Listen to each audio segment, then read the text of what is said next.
The interlocking connections of family and friends found in Pamela Duncan's novel Plant Life was matched by an equally strong web of intellectual and personal relationships created here at Catawba Valley Community College.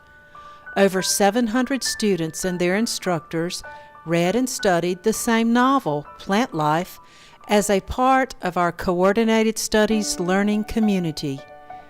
We delighted in the colorful personalities found in the fictional small town of Russell, North Carolina.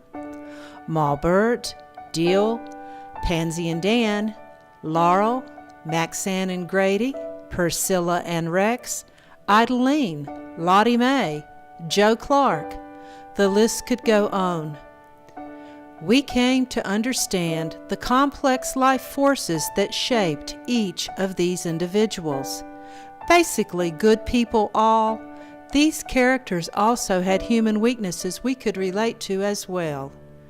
Thank you, Pamela Duncan, for sharing these characters with us.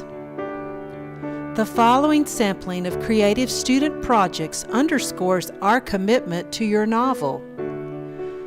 Some classes took their inspiration from Maulbert's Cedar Memory Box by creating memory boxes of their own.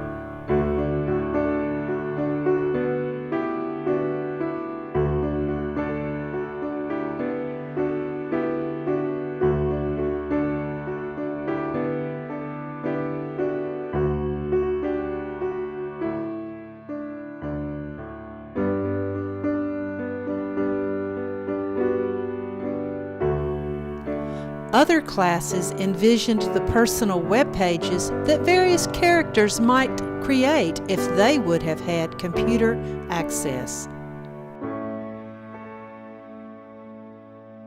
As these projects clearly show, Jill and Pansy are not the only ones with artistic talent.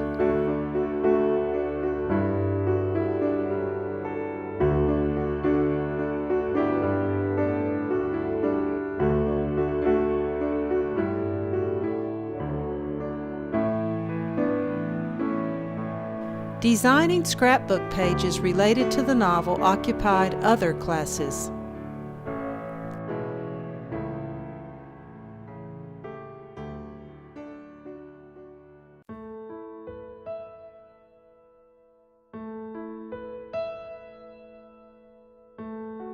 Some students built multimedia projects around favorite passages from the book.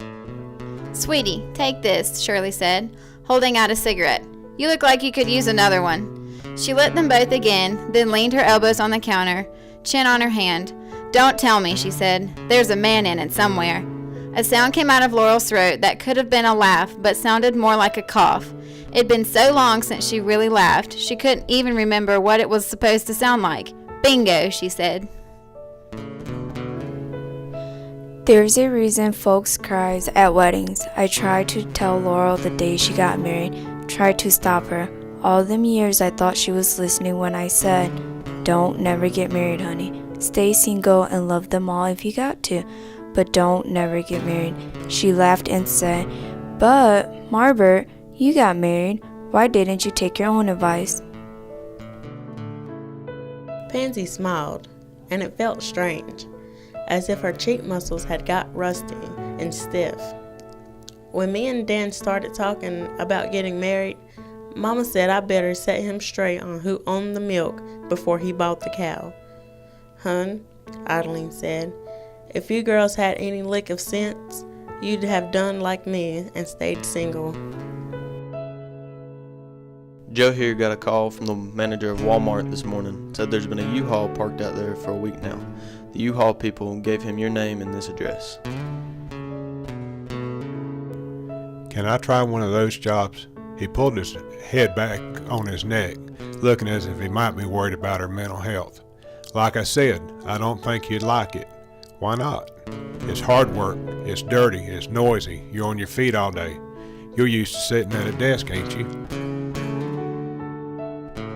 "Have mercy, Maxanne. You got a mouth on you.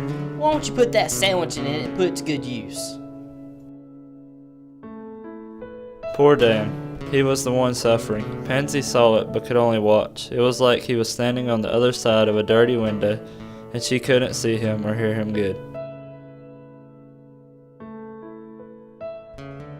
Huge trees grew along both banks, their bare black branches like wrought iron against the gray sky. It was probably beautiful in the summer. The green of the trees mirrored in the water, grass and shrubs hiding the liquor bottles, beer cans, styrofoam containers, and the cigarette packs that littered the banks. The kitchen was quiet except for the sound of the spoon clinking against the dish as Kitty scraped her bowl clean. How many times had he been in this kitchen?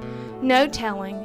They'd been neighbors ever since the kids was little and never locked their doors to one another, and Dan felt as at home here as he did in his own house.